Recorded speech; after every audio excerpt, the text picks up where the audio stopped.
আলহামদুলিল্লাহ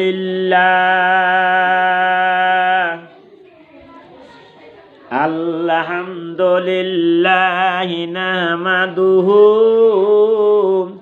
ওয়া নাস্তাঈনুহু ওয়া নাস্তাগফিরুহু।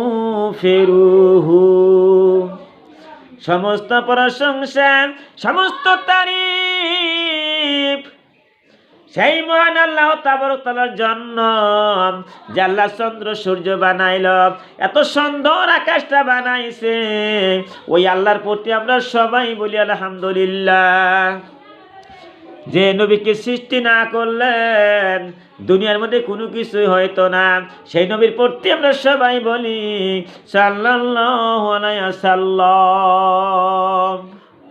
আমার মায়েরা, আমার বাজন গুম, আমি আসামের আমির হামজা, গোয়ালপাড়া ডিস্ট্রিক্টের আমির হামজা, জলেশ্বর পীরবাড়ির আমির হামজা, ভারতের আমির হামজা। এখন আমি যে বিষয় বলতেছি বাজন গুম, ভালো করে শুনবা। একটি আজব কেচ্ছা, একটি আজব কেচ্ছাই আমি বলতাছি, তোমরা ভালো করে শোনো। ফকির আবুল লাইস রহমতুল্লাহ এক বিস্ময়কর ঘটনা লিখিয়াছেন। তিনি বলেন, মক্কায় একজন খুরাসানবাসী পুণ্যবান ও আমানতদার হিসাবে পরিচিত ছিল। তার কাছে অনেকে নিজেদের দ্রব্য আদি অর্থ সম্পদ গচ্ছিত রাখিত। এই ব্যক্তি তার নিকট 10,000 আশরাফি স্বর্ণ মুদ্রা আমানত রাখিয়া নিজের বিশেষ প্রয়োজনে সফরে চলিয়া গিয়াছিল। সফর হইতে ফিরিয়া আসিয়া শুনিলেন যে সেই খুরাসানবাসীর মৃত্যু হইয়া গেছে। ইন্না লিল্লাহি ওয়া ইন্না ইলাইহি রাজিউন। যিনি আমানত রাখিয়াছেন তিনি চিন্তায় পড়িলেন। ঘটনা করবেন, সেই সময় মক্কা শরীফে কিছু সংখ্যক আলেম অবস্থান করিতেছিল। তাদের কাছে সব কথা বলিয়া তারা ওই মত ব্যক্ত করিলেন যে লোকটি পুণ্যবান ছিল। সুবহানাল্লাহ। আমাদের ধারণা সে জান্নাতবাসী হইয়াছে।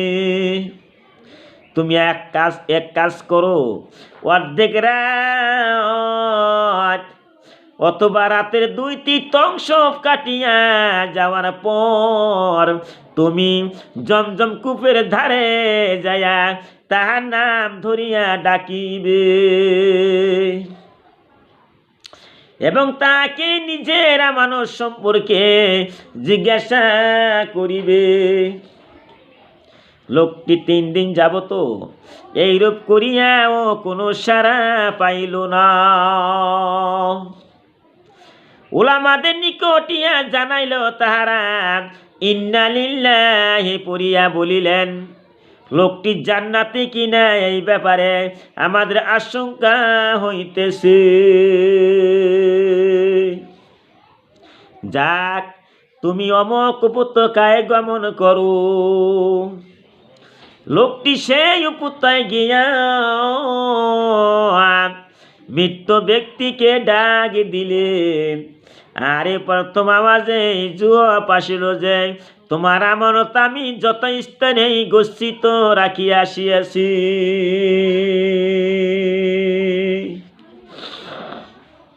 পূর্বে যেখানে রাখিয়াছিলাম সেখানে আছে। আমার সন্তানদের উপর আস্থা না হওয়ায় আমি এই সম্পর্কে তাদেরকে অবহিত করি না। আমার সন্তানদেরকে বলো তারা যেন গৃহের অভ্যন্তরে অমুক জায়গায় তোমাকে লইয়া যায়, যেখানে মাটি খুঁড়িয়া তোমার অর্থ বাহির করিয়া লয়। লোকটি তাই করিল এবং তাহার স্বর্ণ মুদ্রা ফিরিয়া পাইল। সুবহানাল্লাহ। নিজের আমানতের সন্ধান পাওয়ার পর মৃত ব্যক্তিকে লোকটি এই বিষয়ে প্রকাশ করিয়া জিজ্ঞাসা করিল যে তুমি তো খুব পুণ্যশীল ছিলে, তুমি এখানে আসিলে কি করিয়া? আরে কুয়ার ভিতর হইতে আওয়াজ আসিল, কুয়ার ভিতর হইতে আওয়াজ আসিল, খোরাসানে আমার কিছু আত্মীয় স্বজন ছিল, আমি তাদের সহিত সম্পর্ক ছিন্ন করিয়া রাখিয়াছিলাম। সেই অন্যায় অপরাধে আমি এখানে পাকড়া হইয়া রইয়াছি। আমার মায়েরা এখন তো ভালো করে শুনলেন, মায়েরা ভালো করে শুনুন, সম্পর্ক ঠিক রাখতে হবে। তোমার বাবা, তোমার চাচা, তোমার আত্মীয় স্বজন, তোমার পিতা মাতা যা আছে তাদের সঙ্গে সম্পর্ক রাখতে হবে, সম্পর্ক ছিন্ন করা চলবে না। মায়েরা আমানত বস্তু, তোমার কাছে আমি 1 লক্ষ টাকা থুইছি, নাইবা 20,000 টাকা থুইছি। আমি যখন এক জায়গায় চলে গেলাম বাজানে গাও আসিয়া তোমার কাছে আমি কইতাছি তোমার কাছে 20,000 টাকা আমি থুইয়া গেছি, আমাকে তুমি ঘুরাইয়া দাও।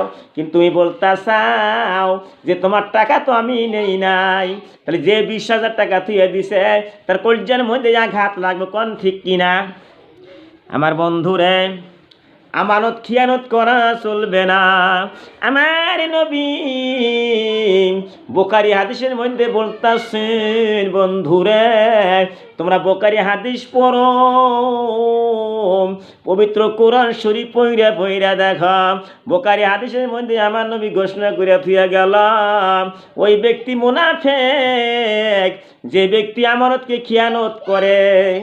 বুখারী হাদিস বলতাছি, আমানতকে খিয়ানত করে এবং মুখ দিয়ে মিথ্যা কথা বলে।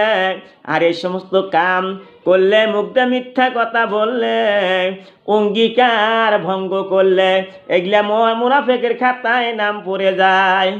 আমি আমির হামজা বললাম, যদি ভালো লাগিয়া থাকে সবাই লাইক করবা, শেয়ার করবা। ওয়াখিরু দাওয়ানা আনিল হামদুলিল্লাহি রাব্বিল আলামিন।